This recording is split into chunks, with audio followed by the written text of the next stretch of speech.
Welcome back, ladies and gentlemen, to episode 26 of Bell to Bell, Bobby Blaze, coming to you from the Greensboro Coliseum. I am Jeremy P.S. Vilmer, and joining us now is Bobby Bam Bam Blaze. What's happening, Bobby? Man, you know what's happening. It's been too long since I've talked to you, my good friend. A lot of things going on, but it's all working out. Just like Free Bird Nation, baby, we're going to come out on top. So we got a great topic today. You know, we've had 25, what I consider really good episodes, and here we are breaking to new ground with number 26 we're going to do.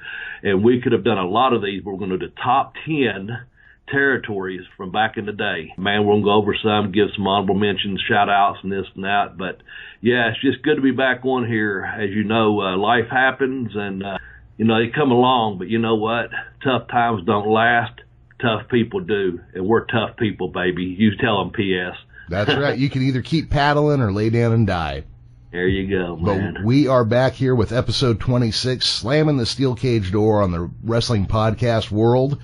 We are going to be talking about the 10 greatest territories from back in the day, but before we do that, I know word is out a little bit, but the trademark office received some paperwork from what I believe is the Young Bucks and Cody Rhodes, filing logos, names, paperwork, etc., to start trademarking and copyrighting all the information to go into All Elite Wrestling, a new promotion they're going to be launching in 2019. That is awesome. Awesome. And I wish them the best of luck. That should be really cool. Hopefully we'll see the NWA titles going through there. I have to tell you, Bobby, I have not warmed up to that new national title belt. I love the champion they put it on. I just don't care for the belt. When I saw it, I was a little bit shocked looking at it, to be honest with you. You know, but here's the thing. Let me get back to that without talking too much about the belt. The thing is this. The thing I like is what you was mentioning with this alliance. It's competition, man. It's someone else out there, and that's what makes the world go round. When you're just one company out there, you have no one to compete against. Sometimes you don't try your best, but when you start putting these other companies out there, and you start getting more and more, not saying it could ever go back to the way it was, or even to the Monday Night War era or whatever. But man, it just gives wrestling fans that many more options to watch something we love, professional wrestling. So I wish these guys the best of luck, Cody and the Young Bucks, man. Good luck. And what was the name of it again? All Elite Wrestling. All Elite. Oh, I wish them nothing but the best of luck and much success in the future. That's great. Great news. Thanks for sharing that with us. Yeah, that's really good stuff. Well, Bobby, before we get into our top 10 list, why don't you give us some of your shout-outs? Yeah, well, I've got a couple shout-outs here. So I would not be on here right now. I may have to be speaking to Jeremy on my phone versus speaking to him the way we normally record through his unique recording system that he has. And that goes out to William Harding, man, the Sugarhold King. I got to put my first shout-out to him. He's at WHARDING, capital KY, William Harding, Kentucky, or W. Harding, Kentucky. Bill, buddy, I had a great visit with you. He came up to my home. He saw me just posting that the show may be a little bit late this week. My computer pretty much crashed. I mean, it was beyond repair. I put a little tweet out stating that, bear with us, this week's show, Jeremy and I had kind of been DM each other what we may have to do in order to get the show up on time. Within an hour or so, I got a DM from William, and he said, send me some pictures. I sent him a couple pictures of what the computer looked like. And he said, yeah, it's definitely, and you definitely need some help. Let's get you back up and on the air ASAP. What are you doing tomorrow? And I was like, are you kidding me? He's like, no, I'm not. And I said, I'm going to be here all day. And he goes, what time? And I said, you tell me what time. And a few minutes later popped up and said, I'll be there at noon. And he spent from noon till 5 with me, had a great visit, got me a laptop that he had been working on, kind of rebuilt. But man, it's awful nice. It's been working just fine. And I really appreciate that. So I have to give him a huge shout out. And I told him I would. And he's a Sugarhold King. He tried to get me in the damn Sugarhold standing in my living room. And I'm like, I'm not. Okay. So we didn't get down on the floor and waddle around, but we showed each other. He showed me a nice chokehold that you could use for MMA. We just had a real nice conversation about just about everything from professional wrestling to computers to life in general, man, because, he has a GoFundMe right now. And I'd advise you, if you got an extra dime or two, man, help this man out, because he went out of his way to help me out. And I've donated to it before, and I'm going to donate to it again. That's not to make myself look good. That's just because I think he's very deserving of it. Likewise, we have one, and he plugs our GoFundMe all the time also. So I appreciate that, William. I just want to say thank you for the computer, but more importantly, thank you for the friendship. Moving right along, I just want to send a quick shout-out to Nate and Tim from the Wide Men Can't Jump Network. I was on their podcast over the weekend for the NCAA football and NFL football predictions. I probably got, being the genius I am, I probably got about 99% of them wrong, but they're going to post the results on Monday. We'll see. But it was a fun show to be on. I appreciate it. Nate really put us over. He does the closing, and fans of the show, he said he learned a lot, I think, about Mae Young and some of the women, how we treated them. And we did talk some wrestling, and Tim's just a really super nice guy. TR wasn't on the show yesterday, but I do want to say, this will be my last shout out. Do want to say happy birthday to Tom. Hey, Tommy, at TR Shock there. I'll just say happy 29th birthday and leave it at that. One day I'll come up to Philly and we'll hang out and we'll get together. I think coming out to where Jeremy's at in Bethesda, California, or going to Philly up in Pennsylvania would be a lot more exciting for me than asking you gentlemen, Jeremy, coming to little old Ashland, Kentucky, or having TR come down here. But we're going to have some kind of get-together soon. Hell, we might have to do a cauliflower ear club or something like that. That would be kind of cool, maybe, yeah. We're just developing a lot of good friendships on here. And the Wide Men, they actually pump our GoFundMe as well, and they put over our show as well. So, on a Friday follows, I always put over several people, and I always make mention of the Wide Men Can't Jump podcast, as well as the Geekish Cast podcast. As you know, I sent those out a couple of times. So that's my, Thanksgiving. We have things that we should be very thankful for, even when we don't have things, because I'm one of them people that try to think of what do I have, not what don't I have. But what I found out, what I do have just in the last few days, I have some really damn good friends that I've met either in person or through this podcast. And, man, that's a lot to be thankful for when you can just, someone reaching out to you, yourself included, offering to make some suggestions on how to best get a laptop to me to make this show work, to the people at Wide Men putting me on the show, to William fixing me up a very, very nice laptop. And here we are, man, doing episode 26, and that's that. So you go ahead and give your shout-outs, because man, I'm nothing but joy. Hey, whether you can hear my voice or not, I'm nothing but joy as far as being able to be back on the air and have our show going, man. Yeah, this week I'm going to kind of cheat a little bit. I've been really lax on promoting on Twitter lately because I'm still getting used to working a completely different type of job than I'm used to. I have never been tied to a desk for 8 hours a day. I've always been in a car or on a job site. And so I'm getting used to doing different things, and I don't be seen dicking around with my phone while I'm supposed to be doing something else. So I want to give a shout out to everybody who uses the hashtag Podern Family to promote their shows and to promote everybody else's. They do a lot of great stuff, helping get eyeballs on small podcasts that don't have other ways to get the word out. Bobby, you've gotten pretty familiar with them over the last year or so. Yeah. I used to use them quite a bit, and I want to go back to using that hashtag more and more. So that is where I am throwing my shout out. Why don't we do this real quick? Why don't you tell everybody where they can find us on Twitter? Well, you know what? That's how I found you using that hashtag. Actually, that's how I found the Geekish Cast podcast. So you can follow Jeremy on Twitter at the Geekish Cast. You can follow me at Bobby Blaze 744, and you can follow our joint account, which Jeremy takes care of for the 99% of the time, and he's got over 1,600 followers. That's great, and that's the Bell to Bell Blaze on Twitter. So get a hold of us either individually at the Geekish Cast or at Bobby Blaze 744, or use the hashtag BBBB and go to the Bell to Bell Blaze on Twitter. Those are our Twitter handles. There's also a YouTube group YouTube.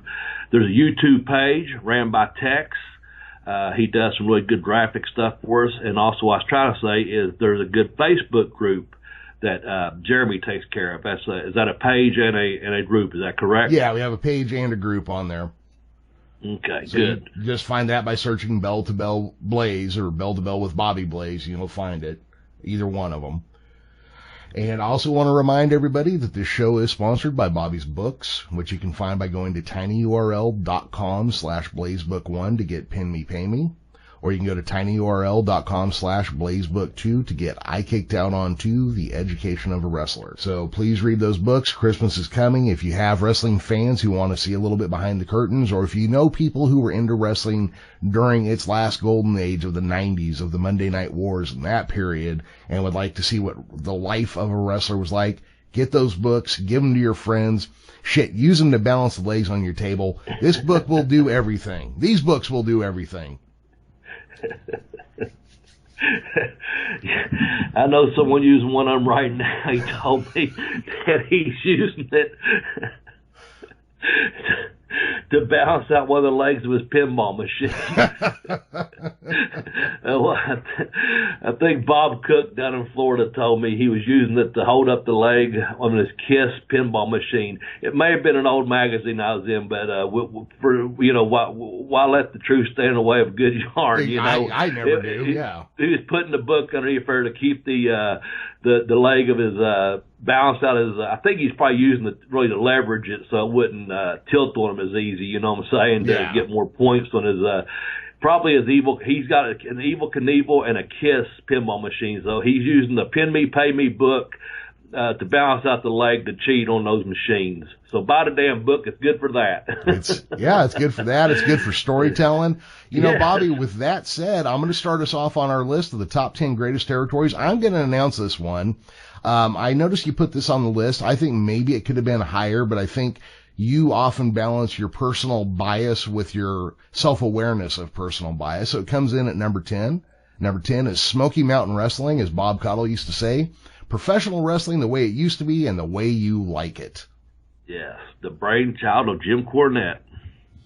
And the pocketbook child of Rick Rubens. Yes, as we found out, yes. Yeah. That's correct. There could have been so many.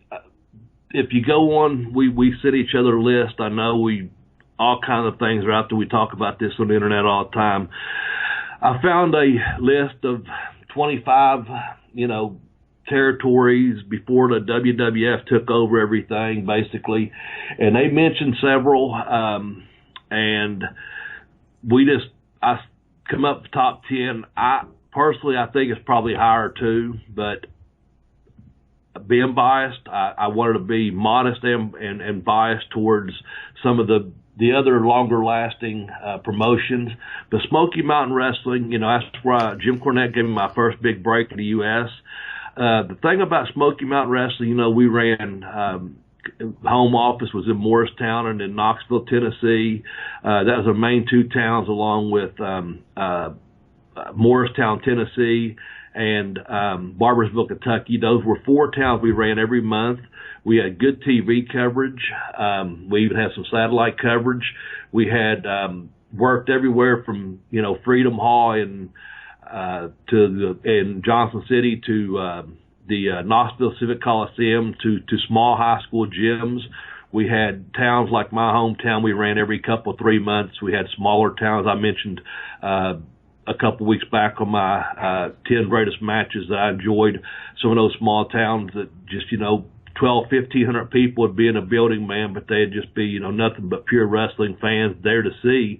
And it was one of the last regional, if not the last regional wrestling office that still operated. And I will say this, and I'm very biased towards this, and I'm very proud of this fact. I'm not saying things didn't happen. I'm not saying guys didn't get heated at each other, little things like that. But the best thing about Smoky Mountain Wrestling was the morale in the back. We had, you had Jim Cornette, we had Mark Curtis and Sandy Scott, and then we just had a whole crew of guys, and we had a good mixture of veterans working for us with some up-and-coming talent, including myself.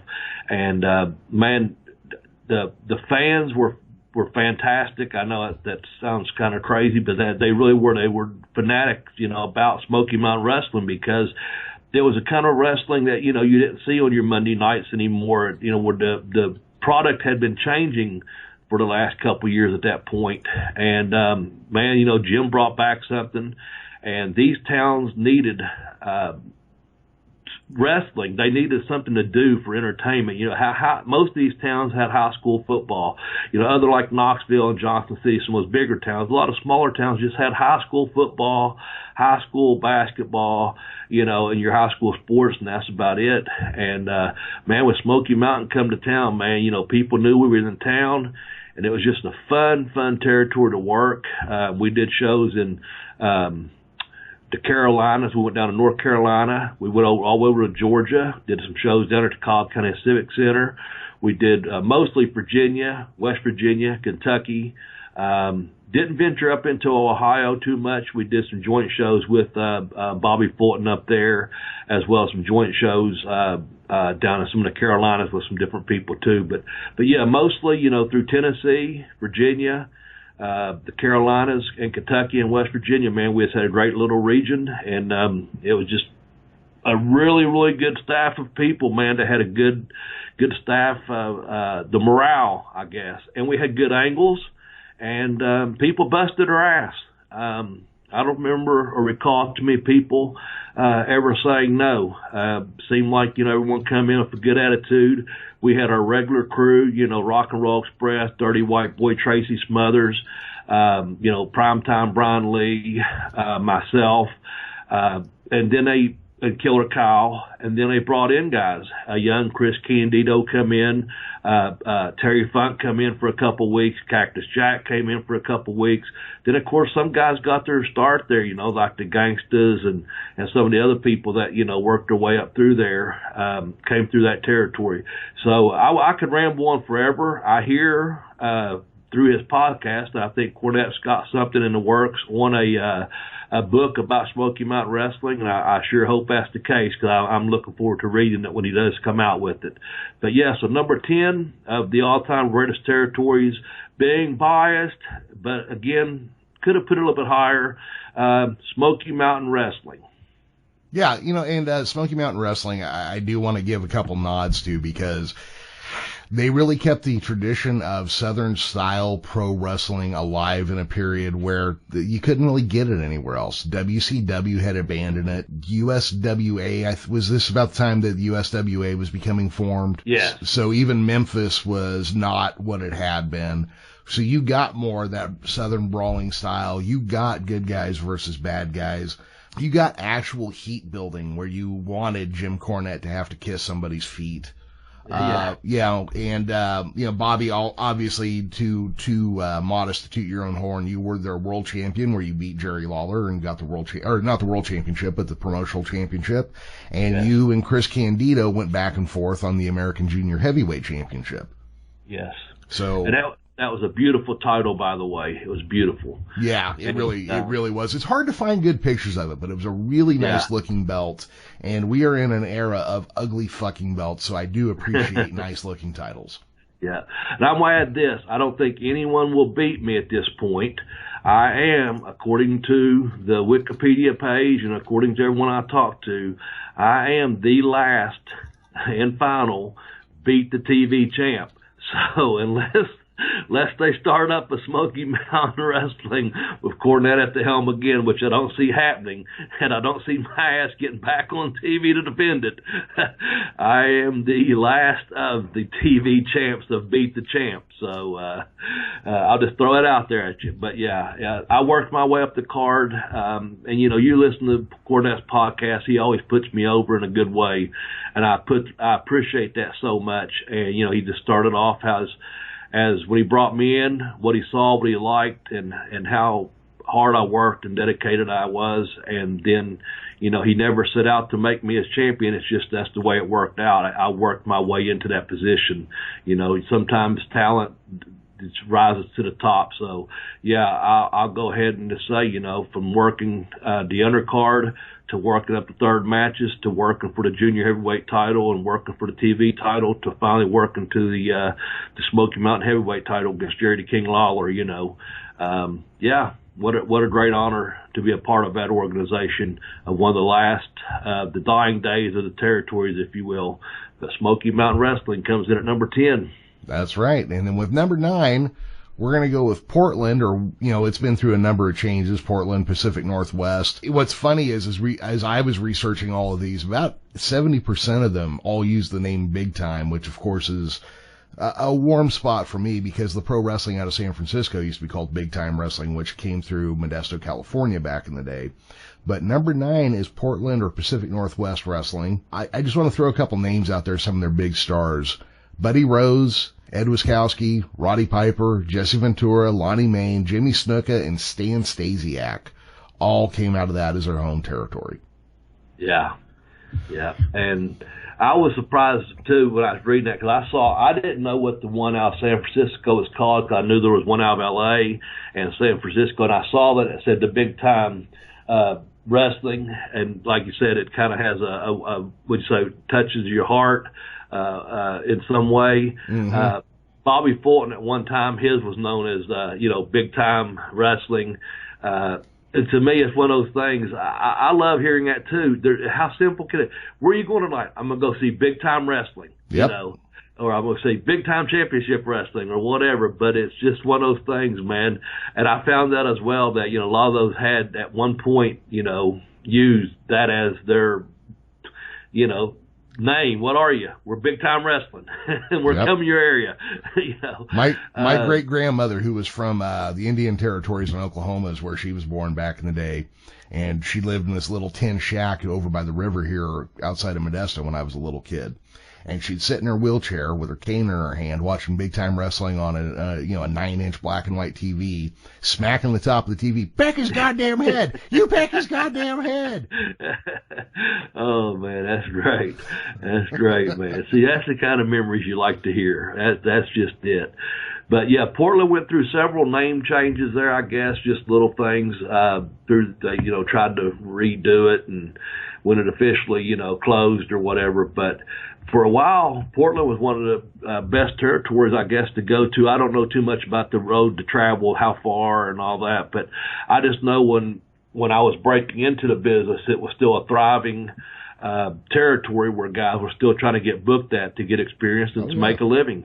Yeah, so, apparently they paid their guys pretty well, and it looked to me, I was looking at the travel size. Now I live in California, which is, it takes a day to drive north to south in California. It looked to me like the Pacific Northwest territory just did like Portland and maybe up into southern Washington. It didn't really look like a very far territory you had to travel to work there. Yeah, that's what I'd heard. The travel wasn't too bad. You get to go, I think most of the guys probably stayed in the Portland area. So, from what I remember from what Ron Starr had told me, because that's one of the areas he had worked at, it wasn't bad travel and the money was pretty good, so, I think, you could probably do your shot in 2 hours and come back, you might have had maybe an all-day trip here and there, but for the most part, wherever you worked out of, you was back there by that night after the matches. So, that's always a plus in a territory. Yeah. The Pacific Northwest is kind of an odd area now, but people forget that back in the 70s and 80s, it was still really rural compared to what it is now. It's much more metropolitan now than it used to be. So, wrestling kind of had a tendency to take off in places that didn't have local pro sports teams and where there was a more working class background. And so it was just primed at the time for that. I do have a bit of a bone to pick with it. It was an NWA affiliate for a long time. So there was an NWA, Pacific Northwest champion there, and a few other titles would go through there. There is a little bit of a problem. Billy Jack Haynes used to wrestle out of there under the name Billy Jack. And even though the movies have aged poorly, Billy Jack was one of my heroes when I was a kid. So seeing kind of a second tier dude running around under that name, and then it turned out Tom Laughlin sued him for using it. Did he? That's why he had to go to Billy. He used to just call himself Billy Jack And I knew he went just as Billy Jack. Yeah, and then he had to go to Billy Jack Haynes because Tom Laughlin sued him. Oh, no, I just thought because when he eventually turned up at WWF for that first time, they just put that on him, the Haynes part. I didn't know that, though. Yeah. So he was sued, because I like those Billy Jack movies, too, man. Oh, I just watched Born Losers again for the first time in 20 years. It has not aged at all. Like, I was like looking around going, God, I hope nobody sees me watching this. Yeah, he took off in boots. Watch out, because someone's getting her ass kicked. Damn right. Oh man, we had to get back to the movies again one day. I think we got something planned on down the line for movies again. But that was fun doing the Halloween edition of the scary movies and horror movies and things. But yeah, good recall on that too with Billy Jack and Billy Jack Haynes. But again, see, once again, students, you're learning from a professor over there. P.S. He's telling you like it is. I did not know why Billy Jack had to go to Billy Jack Haynes. I just figured it was because that's what Vince made him do, you know. So there you go. So number 9 was Portland. Yep, a hell of a territory with a hell of a good group of people that worked there, and some longevity. It stuck around longer than a lot of people realized as well. Yeah, I looked at, there was, what was it, at 40s they was doing shows, is that correct? They started they went at the 40s, 50s, 60s, 70s, 80s, all the way through. Yeah. Yeah. And I guess there's still some version of it now kicking around. I don't know if it's directly affiliated or not, but there is still a Pacific Northwest Wrestling running out of Portland. Yeah, and I saw that as well. Yeah. I saw that as well. So anyway, check them out if you get a chance. Let us know what you think about it if you ever watch their product. And if the guys are up there working, making a dime, good for them. I hope they're putting on good shows. Yeah, absolutely. Yeah. So with that said, let's go to number 8. We're going to stay up north, our friends to the Great White North up there. We're going to go to Calgary, Alberta, Canada, to Stampede Wrestling. That was founded in 1948. It's now defunct, I guess, unless you consider Vince, I guess, may own it. But it was owned by Stu Hart from 48 to 84. And then Vince, I guess, bought it in 84. And it's went through some different changes since then, since 85 and 2007 and 2008. But that was part of the NWA back until 1982, I think it was. And then they started working with the World Wrestling Federation for the year of 1984 and 85. It had several other names, though, but most of it, again, there is a big-time wrestling mentioned. It was Klondike Wrestling, it was Wildcat Wrestling, and it was big-time wrestling. But most knew it as Stampede Championship Professional Wrestling out of Calgary. And it was also known by Stu Hart, who originally founded it, was owner of the Dungeon. And I've heard all kinds of horror stories about the Dungeon.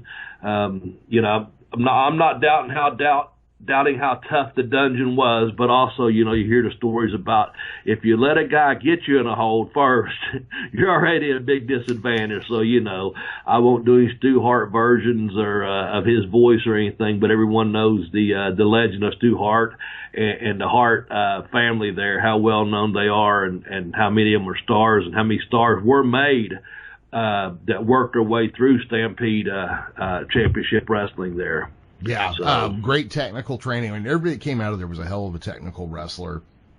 But the stories of just hearing screams coming from Stu Hart's training room. Right. Yeah. Just, you hear him, hey, I'm going to grab you and put you in this. And then the next thing you just hear screaming and yelling coming from down there. Yeah. It's a legend. I mean, obviously, Bret Hart, Owen Hart, all those guys came through their dad's training. Just a hell of a place. And yeah, it was formed at the same time as the NWA. It was a loyal NWA member for 34 years. And then Vince McMahon, a lot of people think that he just showed up in territories, but he also took in territories as subsidiaries of the WWE. He did the same in LA. He did this with Stampede, where he's kind of like, we'll run shows through your guys in your company in your territory, and you guys work for me. So kind of like a mob boss kind of situation, like you give me my cut and I'll send guys up to you and you'll be affiliated with us. So at first he almost started off as an NWA in a way where he was sending champions and stuff up to other territories where they had agreed to basically kiss the ring of the WWF. Yeah. Yeah. Or Titan Sports as it was known at the time. Yeah. Yeah.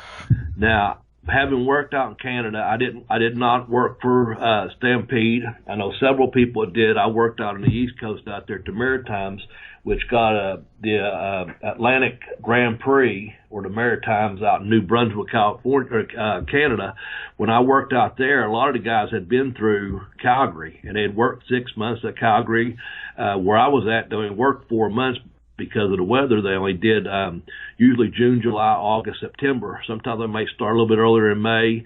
Sometimes they may go a little bit later into October. But it was a seasonal territory, so a lot of the guys came over there and worked. And I do know from hearing some of those stories that I guess the trips there weren't so easy to make. They were some brutal trips, cold, 12, 14 guys stuffed into a van, traveling from town to town, and sleeping on just whenever they could, I guess. But I guess it was a pretty tough territory, and from what I understood, and from what I understand, the people that have told me that if you could make it in Calgary, you could have made it anywhere, or a Stampede, if you will. And as you mentioned, there's been so many guys that came through that area that worked there through the years. They tremendous amount of talent, and I think they really, really worked hard there. Really stiff, really hard. Really, you couldn't see through the work. And several guys from Mexico, several guys from Japan, Americans and Canadians, several went through Stampede wrestling at one time or another. So very tough territory to work. Don't know much about the money situation. I would imagine they was making some decent money, but I know that the travel is supposed to be some hellacious trips there. Oh yeah, well in Canada we forget some of those edges in Canada get brutal winters, and they only have 2 seasons in Canada, August and winter. Yeah.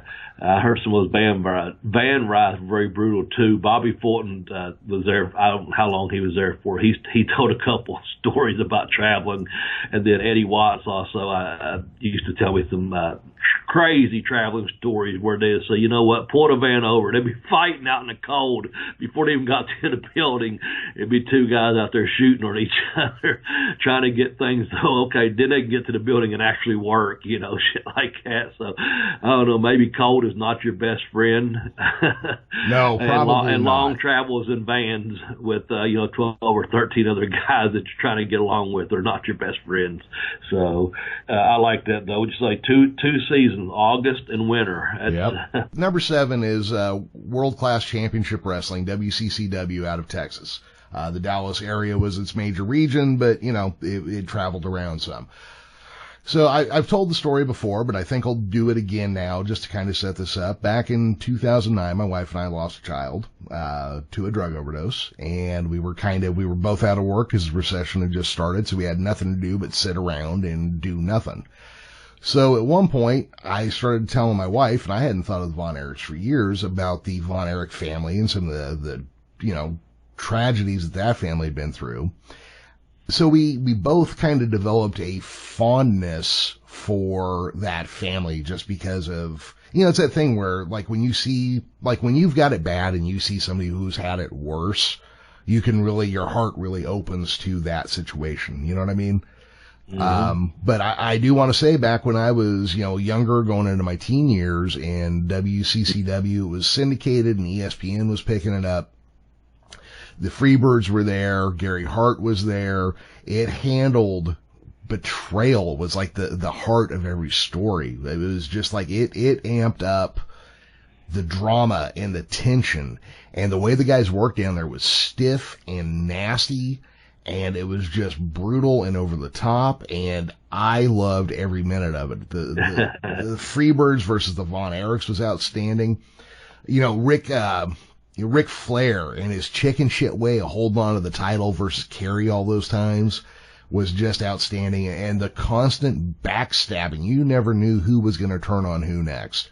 Yeah. I was a huge Chris Adams fan. And then one day he just motherfucked the Von Erichs out of nowhere and joined Gary Hart. And I remember just like weeks of I can't believe Chris Adams did that. What is the world coming to where Chris Adams can betray the Von Erichs? they drew really, really good crowds. Yep. You've talked about that before. Also, of course, they ran the Sportatorium. We'd done our special from there before. We talked about that. And the one thing I wanted to bring up was you was talking about backstabbing was when Chris Adams got blinded by Gino. Yeah. And then when Gino actually passed away, sadly, way too young, and what a tremendous talent he was, I guess they actually investigated into seeing whether Gino had something to do with, Chris had to go back to England, I guess, or something to get away from all the publicity that they was gathering. And I'm not fact-checking all this. I'm just going by, watching the programming and thinking they're investigating this heel, man, that blinded his partner, so. Oh, yeah. That's believable. And that makes good professional wrestling, when it's believable. Oh, yeah. Well, and one of the other things I like to bring up, on top of, let's just look at a couple of the other people who came out of there. Rick Rude, the Dingo Warrior, who'd go on to become the Ultimate Warrior, all came out of there. Look at how over the Von Erichs were in their shows. You go to a wrestling event now, and it's the Geek Squad from Best Buy filling up the audience. Yeah. You look at a Von Erich show, and it's like 70% girls. Yeah. And that is just something that you don't see, Yeah. I mean, they were just like they were hometown heroes. They were superheroes. WCCW also did something that I'm not aware of it being done anywhere else. People gave a shit about the 6-man tag titles. Where else has that happened? And I tell you what else I've heard too, that from working, and I know I mention this guy all the time, was Bobby Fulton, and Rip Rogers was the one that smartened me up to it, that Bobby got the idea from down in Dallas. They would apparently go out and do these shows with just like eight men, maybe 9 men, and a referee. It's like a 10-man crew basically. But the first match was always called a captain's match. So if they wasn't doing, the Sportatorium and they had a spot show somewhere, they just take a small crew with them. You put 2 or 3 Von Erichs on a show, take a Chris Adams, and then take whoever, and they'd have a captain's match to start it off, and Babyface would get screwed. He'd come back later on with a tag team partner, and they'd make a whole 2-hour show just out of the 4 or 5 stars that they took on the road with them, and they might use someone from the local towns, to work those matches.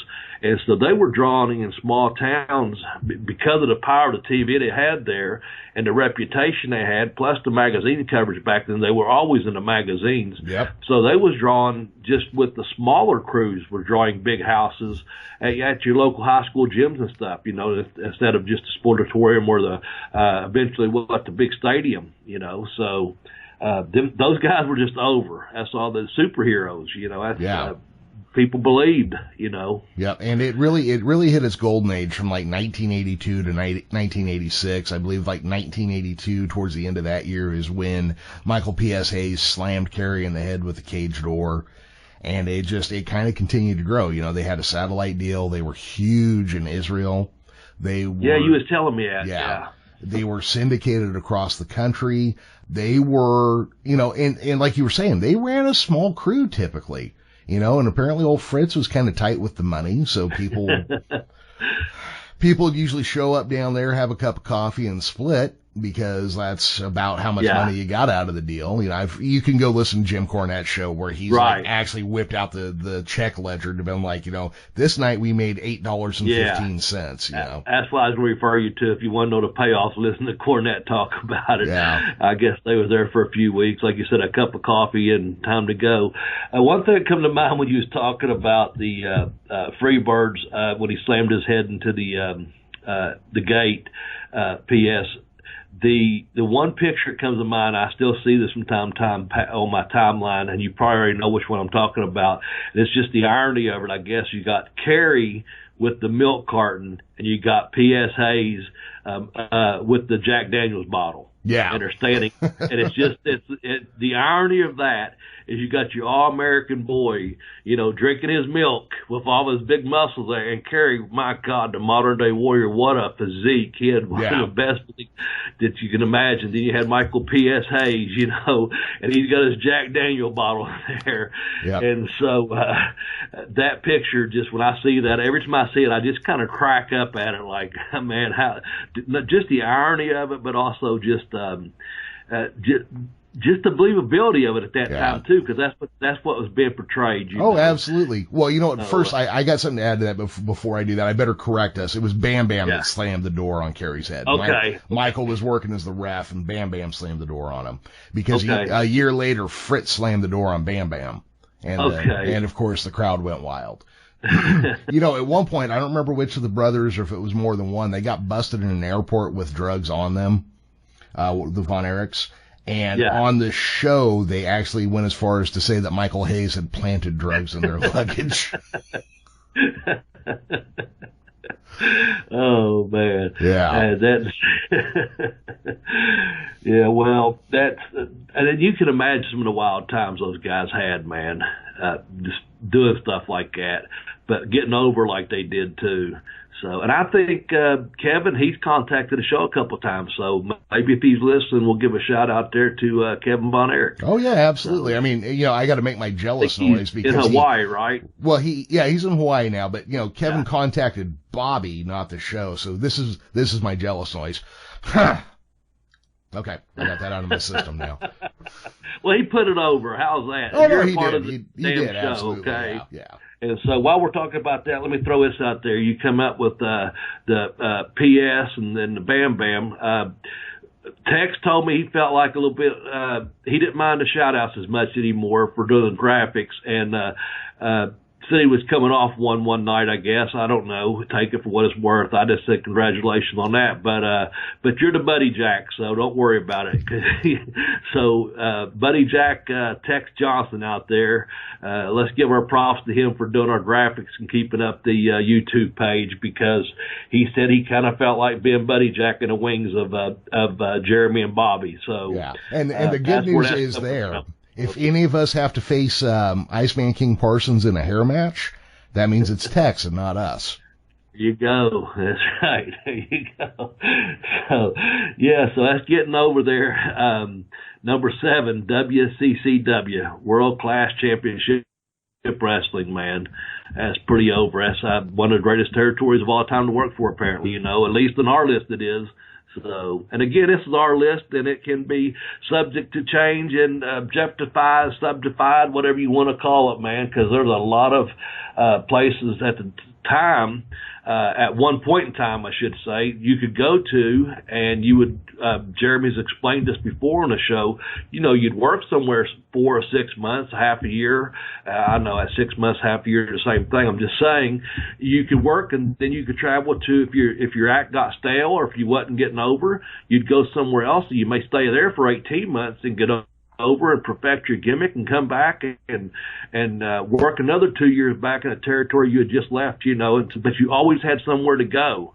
And so, that's a good thing about having territories we miss in professional wrestling. Yeah, and I think that's something the WWE has learned since they shut down everybody around them, is that if you don't have any place to draw or send talent, you got no place to go away, learn a new hold, and come back. You know what I mean? There's no trading talent. There's no, hey, this guy's not getting over here, but I think he'd do well there. There's no place for guys to practice. So what they end up doing is they split their own brands and start a tertiary promotion that they then pilfer their own talent back from and ruin when they put them on the main shows. So. Yeah.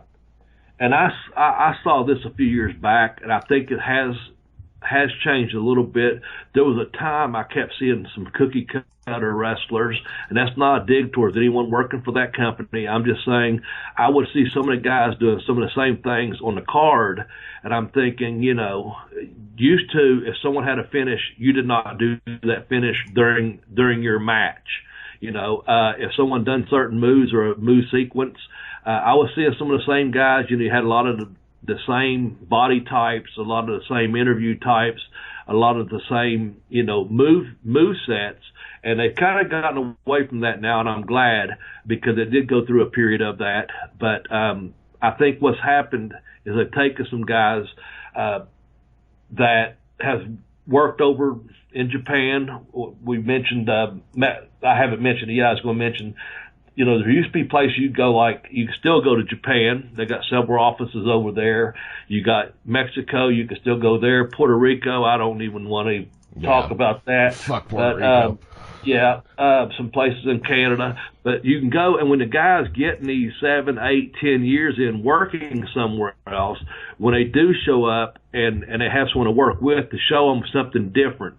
And that's when Vince was taking over. That's one of the good things he did have, the talent pool, as you mentioned earlier, when he went into, I think we started Stampede, when he went in and he brought some of his guys in, you also had guys there, so he's working a different style, so you could say, hey, here's how, even though a headlock's a headlock, here's the way I make my headlock look, and I take you over this way, and, we do a switch and do it this way, and, we do a high spot, this way. Have you ever tried this? So you're getting a whole variety of talent over that can do many, many different things versus the same thing every match that's out there.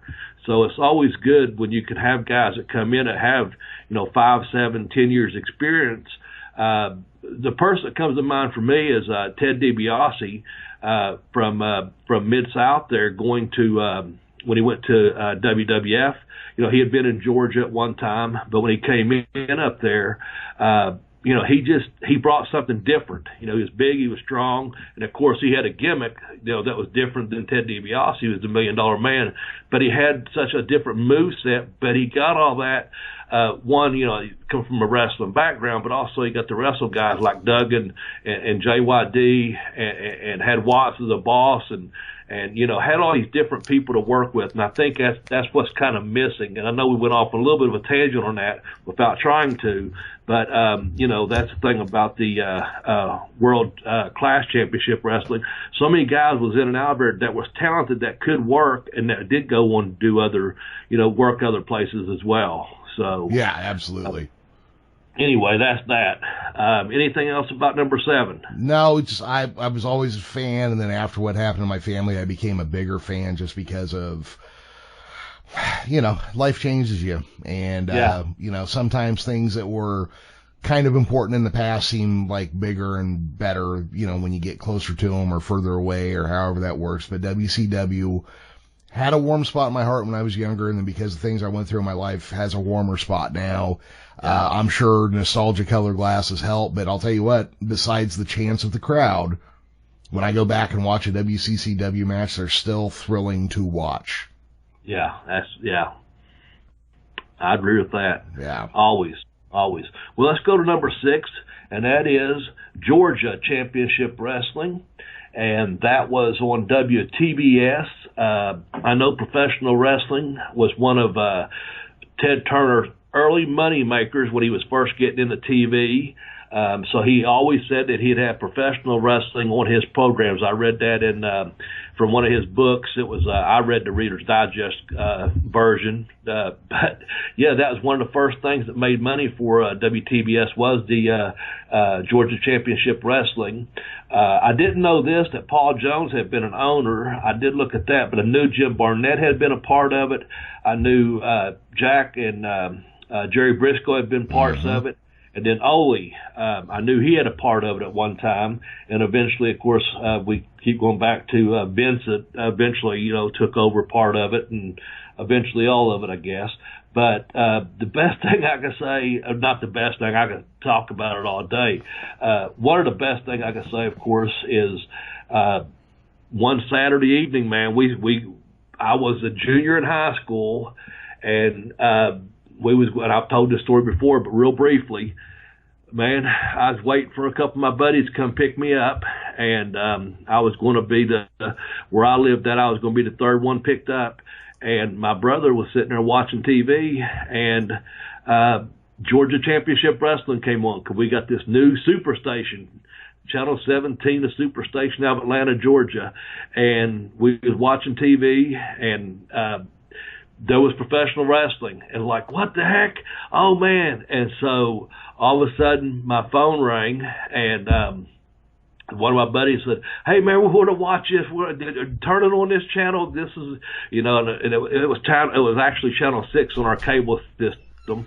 And I told my brother, I was like, you know, oh man, you know, so they were going to come out at, you know, because it's 6:05, so they were going to come out and pick me up at just, you know, probably 6:15, 6:30, whatever the time was. So anyway, they said, "We'll see you after the show." Hung up. So my brothers and I, we sit there and watch it, and he goes, "Hey man, you care if I turn the channel?" Because he knew I was going to go out at, you know, 7 o'clock or whatever when that show was over. And when that show was over, he got up to turn the channel, and boom, the music started again, and another hour.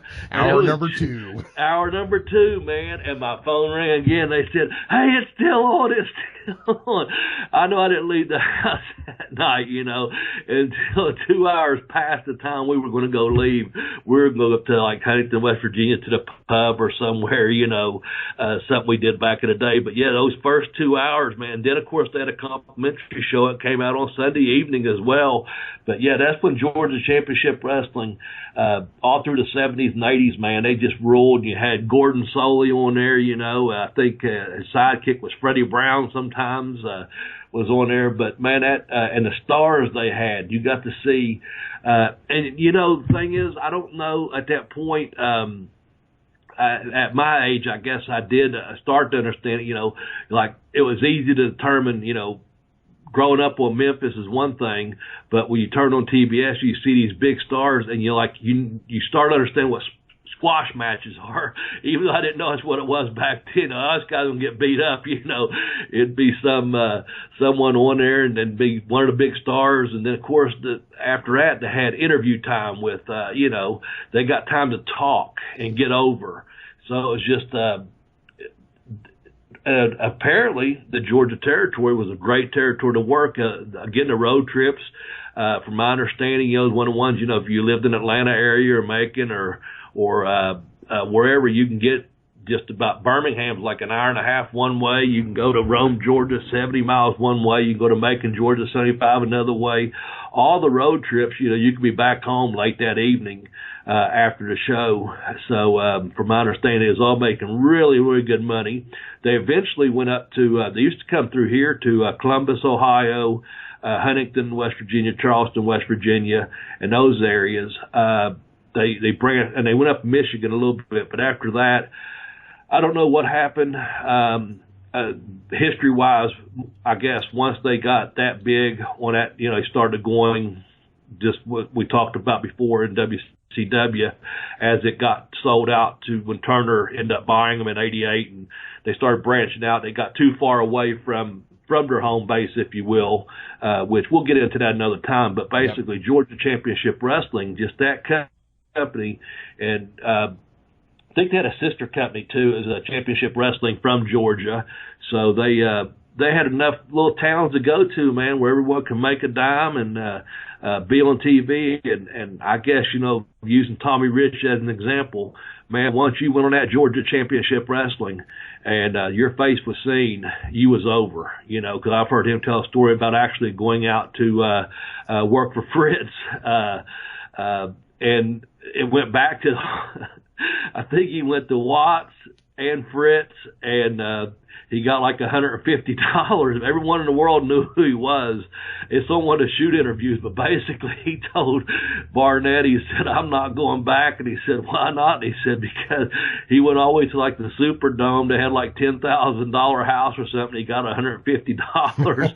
And he goes, because I can go down to Carrollton, Georgia, which is like 45 minutes from my house, and I can get $150 in one night's work, you know, and be back home by 10 o'clock at night. You know, I don't need to go to New Orleans or need to go to Texas or Dallas or wherever. He just stay right there in Georgia and make just as much money, you know, because like you mentioned, the watching of the wallet, if you will, on some of those guys, some of those promoters, Watts and Fritz and all them. But yeah, I guess Georgia, you know, travel wasn't bad. You got to make some good money, you know, right there in Atlanta area, and plus you had TV every Saturday, and they just, to me, that's a special place in my heart, and that comes in at the number 6, Georgia Championship Wrestling. I'll talk too much about it. No, because, well, Because the pieces of Georgia Championship Wrestling will go and be picked up again and become part of another big entry in this list. But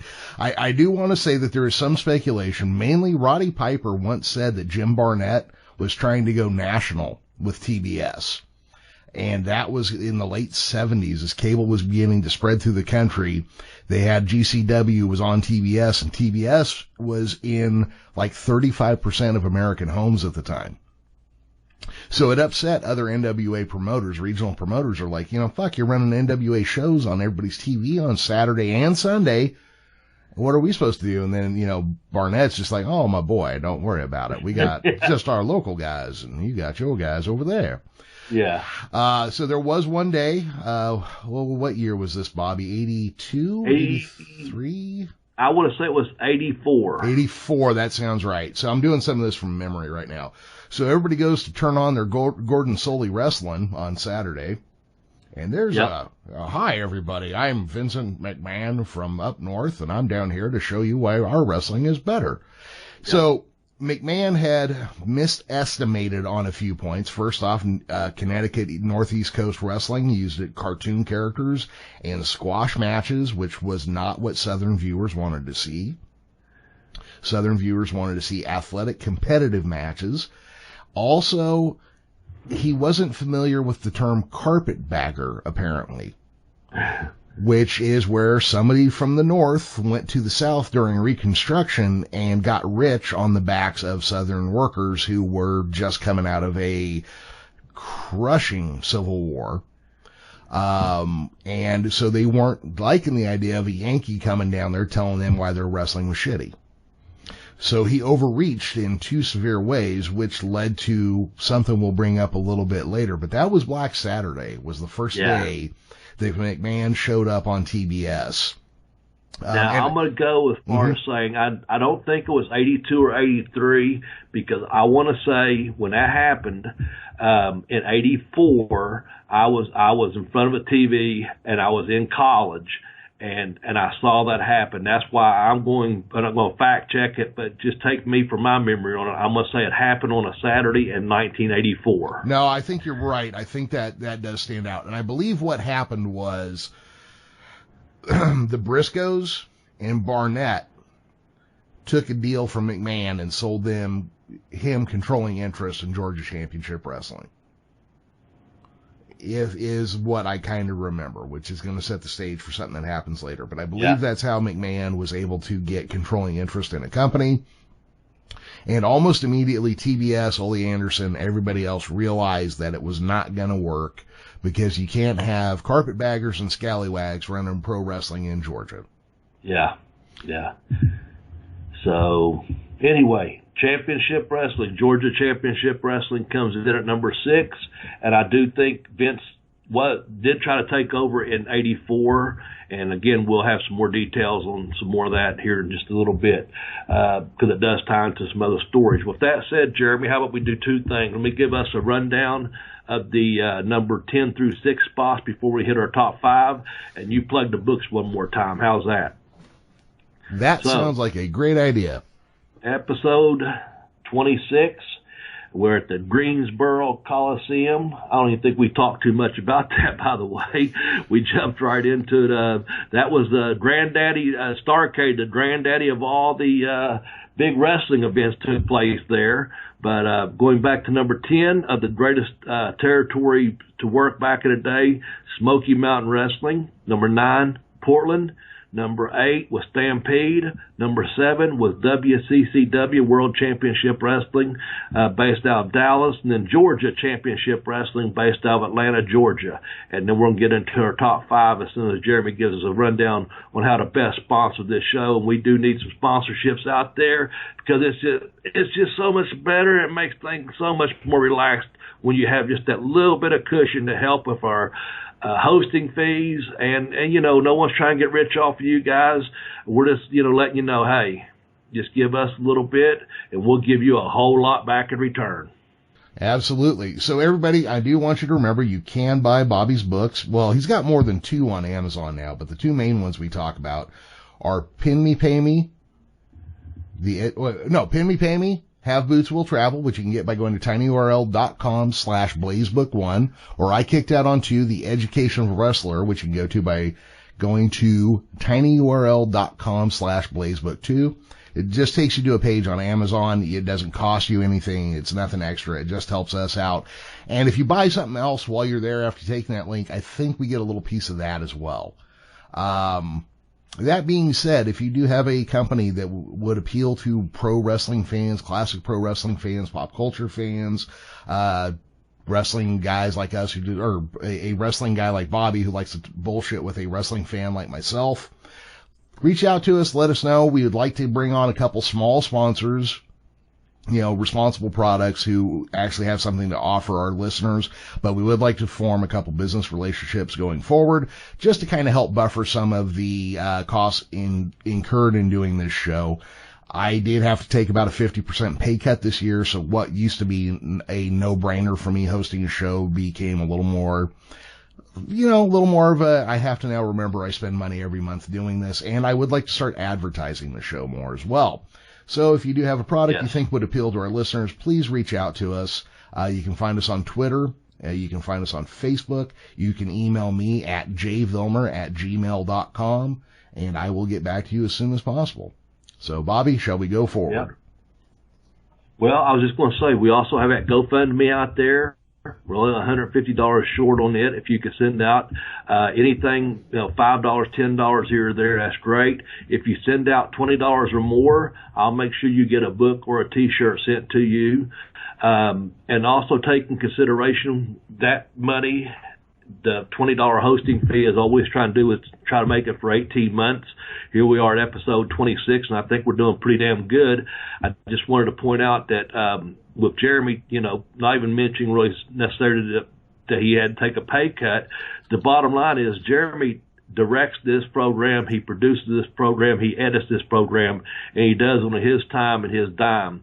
So please, take that in consideration and make a donation. Get a hold of Jeremy, get a hold of me on Twitter, or hit us up at our joint account at Bell to Bell Blaze, and or make a donation to our GoFundMe. And just like I mentioned at the top of the hour, William Harding, kind of paid it forward with me. He had some IT specialty work, I guess, if you will. That's what he was into. He had a laptop laid around, rebuilt some things, just the kindness of his heart. So, that's the thing about Jeremy and myself. We've also paid it forward for other people. And that's just the way the world works, kind of. If you believe in anything in karma and believe in anything in good, it'll come back to you. Not that we're looking for anything good to come back to us when we do pay it forward, but it seems like every time we do something nice for other people, it does come back to you tenfold. And this is a great time of year. I'm not going to be out here begging and asking people for money, but this is just a great time of year for giving. And we have already given thanks, and with Christmas coming up, just think about some other things. You're getting this podcast for free, and if you're looking for, we're looking for advertisers, we're looking for donations, we're looking for just keeping our show going and having a good time, man. That's really what I want to say. Yeah, absolutely. And Bobby, thank you for throwing that out there. I do want to also say that William Harding, thank you very much for hooking Bobby up. I do appreciate it very much. We are all going to have to get together and hang out at some point. And I would send William money on his GoFundMe, but it just turned into us trading $25 back and forth. Yeah. So, yeah. That gets eaten up in fees after about the 19th time. So, Okay. Well, let's move forward to number 5. How about that? That sounds fantastic. We're going to go with CWF.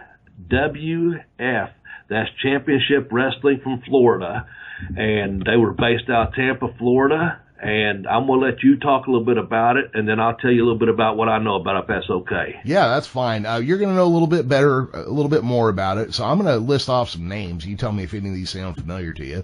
Lou Thez, Gene Kanensky, Don Curtis, Sam Steamboat, The Great Malenko, Johnny Valentine, Hiro Matsuda, Bob Orton Jr., Joe Scarpa, Chief J. Strongbow, Wahoo McDaniel, Terry and Dory Funk Jr., The Briscoes, Buddy Colt, Dusty Rhodes, Barry Windham, Mike Rotunda, Mike Graham, Kevin Sullivan.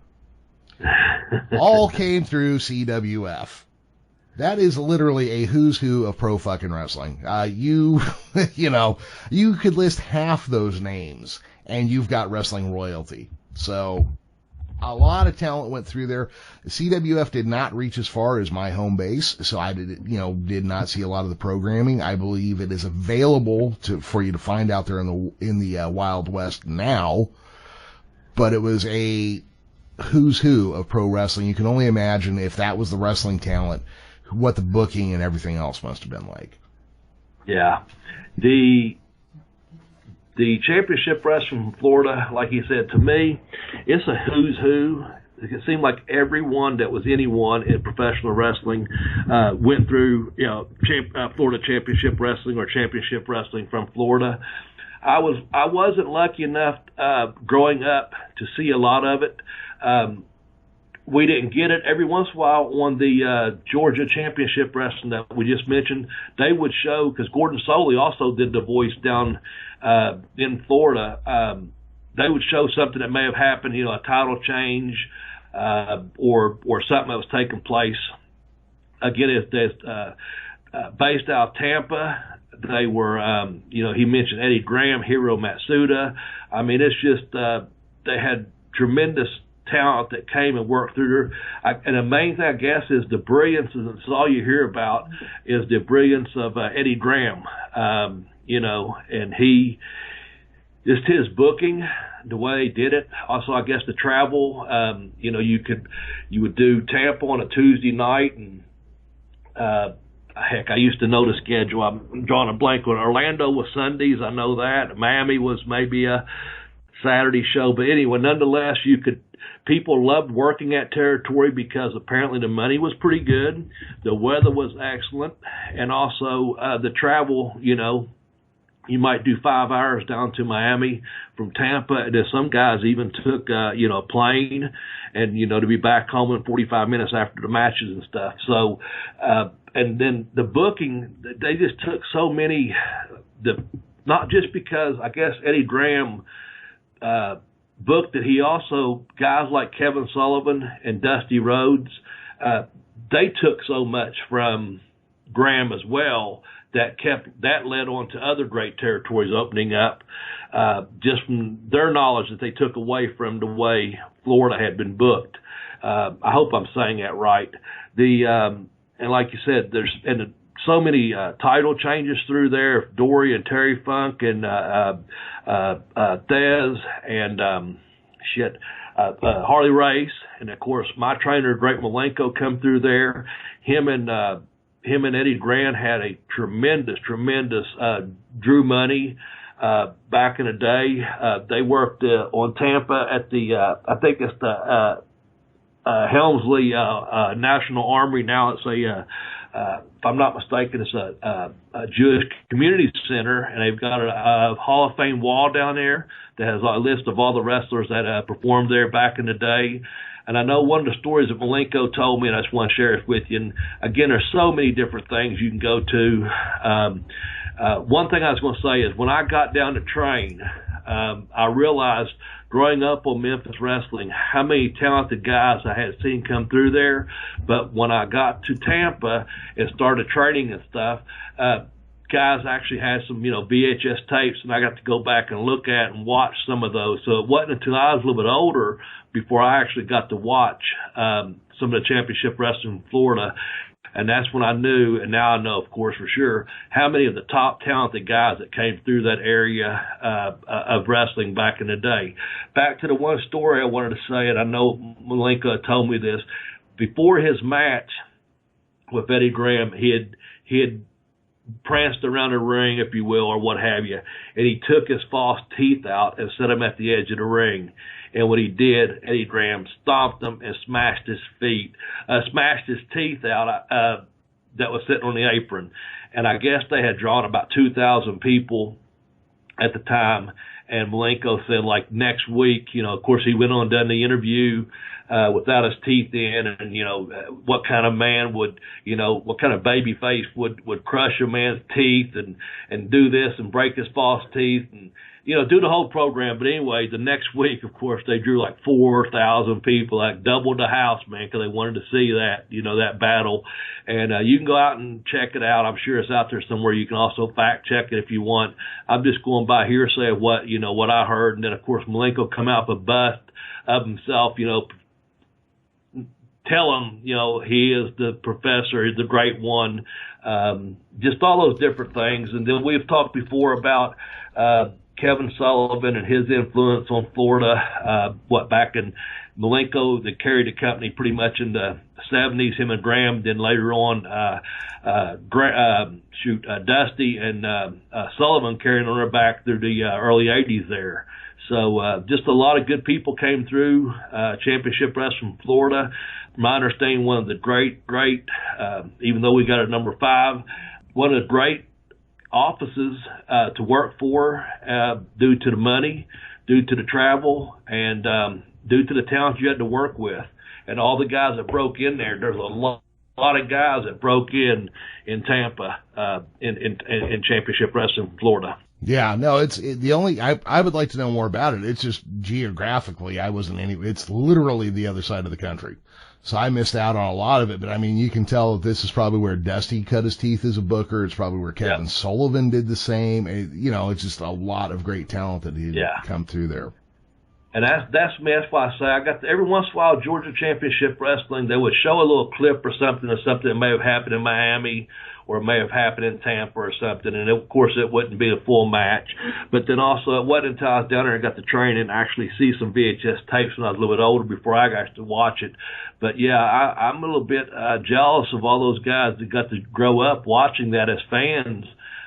If you listen to the 605, several of those guys lived in Florida and watched that growing up around it, and you hear some of their stories sometimes, and I get a little envious of that sometimes, thinking about, man, it's a pretty good, Tampa from my home is like 1,500 miles, so I can't just drive down there and watch a show either back in the day. So I might as well be, all the way across the other side of the country for me too, Jeremy. Yep. I'm just saying, man, it would have been great just seeing all the performers that came through there, seeing those weekly shows if you lived in one of those towns. I did have the pleasure of going to the Eddie Graham Sports Complex on Sunday evenings several times while I was training and watched some matches, and I eventually got to work on a Tuesday night several 2 or 3 months there. Back in 92, I think it was, 92. I got to work about 3 months on Tuesday nights at the old Sportatorium in Tampa. And I got that honor or privilege of doing that. So, I did get to be a small part of something. I used to go to the tapings when I was down there training with Sean and so many other guys just to have something to do, on a Tuesday night because we're wrestling fans, Yep. So, I eventually got to work there a little bit, and to me, that has a little bit of prestige to it, but also, like you said, I think the biggest thing that we take away from all of it is, number one, all the talent that came through there, number two, that, as you mentioned, Dusty and Kevin probably took a whole lot of their booking ideas and the genius of Eddie Graham and put that out there. It paid off in other territories as well eventually. So, like you say, kind of cut their teeth there and then took it out to other places. So that was number 5, Championship Wrestling from Florida. All right. And as usual, we've done it to ourselves again. I need to start wrapping this thing up, and we still got 4 more spots to go here. That sounds good. Do you want to do that, or you want to do it in two different separate pieces? Well, you know what? We could probably stretch the top 4 to an hour, huh? We probably. Next week, we will be doing our top 4 spots of our greatest promotions from back in the day. Bobby, I thought we could do this, but the more I realize, the more we get into ones we like, we're gonna run on, and we're better off. Let's take the time and cover this right, and we'll do this in 2 episodes. And everybody listening can hear how we came to that decision. It was our plan to do this as 1, but we're gonna push this out to 2. So you will get another episode to finish off this list next week. How does that sound, Bobby? You said what I was trying to say. Yeah. Once again, you're the man with the words. Well, you're a writer. Plan. Yeah, you're a writer. I'm a talker. That's how that breaks down. Okay. Well, I think that's a great idea. I really do. Yeah. You know what I really like about that? It was your idea, and I took credit for it. Well, pat yourself on the back. Exactly. My old Barry Horowitz shirt here.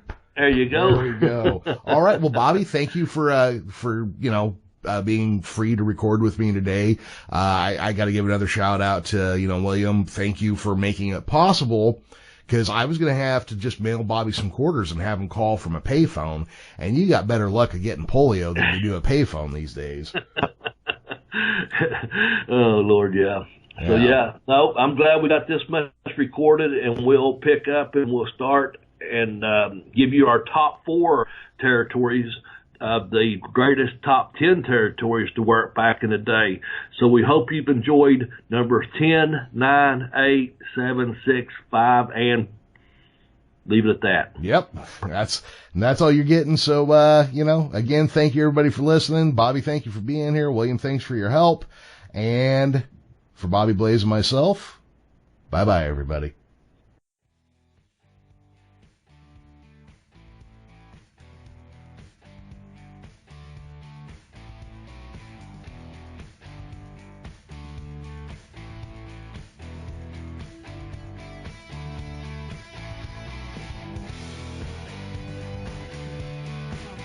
Thanks for listening to Bell to Bell with Bobby Blaze.